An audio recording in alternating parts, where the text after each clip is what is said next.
Okay, welcome to part 3 of my hidden PUL pocket diaper tutorial. So the last thing we did was we sewed our casing in on the back and the legs.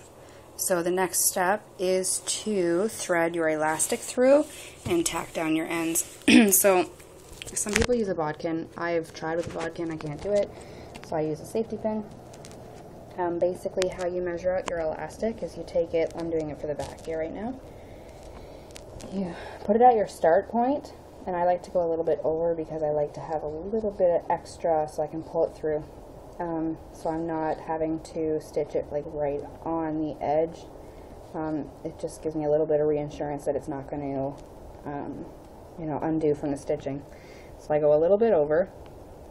And basically what you want to do is measure, just kind of lay it flat, don't stretch it from one end to the other end, and then half of that will be how long you want your elastic.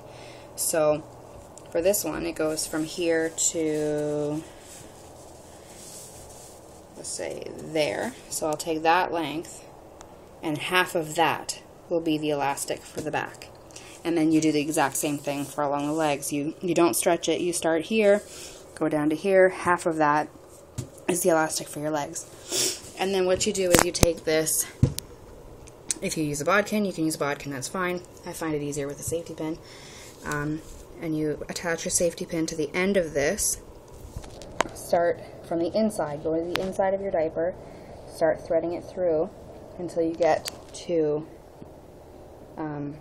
the end, and then you would, right on that line, you want to leave a little bit of elastic hanging over, but right on that line is where you would stitch right here, and you want to back stitch a couple times to hold that in place. So that end is tacked down, and then you want to take this and you want to continue feeding it through, ruffling up the back until it gets here, and like I said again, you want to bring a little bit extra and then tack down right on your line, right where your casing stops. So I'm going to go ahead and I'll do that for the two legs and the back, and then we'll come back. Okay, so once you have your elastics in, tack down on both ends, like that. You want to do that for the two legs, obviously, and the back. Then your next step, and the last step, well, I guess not the last step, second last step, is to top stitch around the diaper. Now what I usually do, excuse me, is I start here, go around, and then stop there, and then I'll do each wing.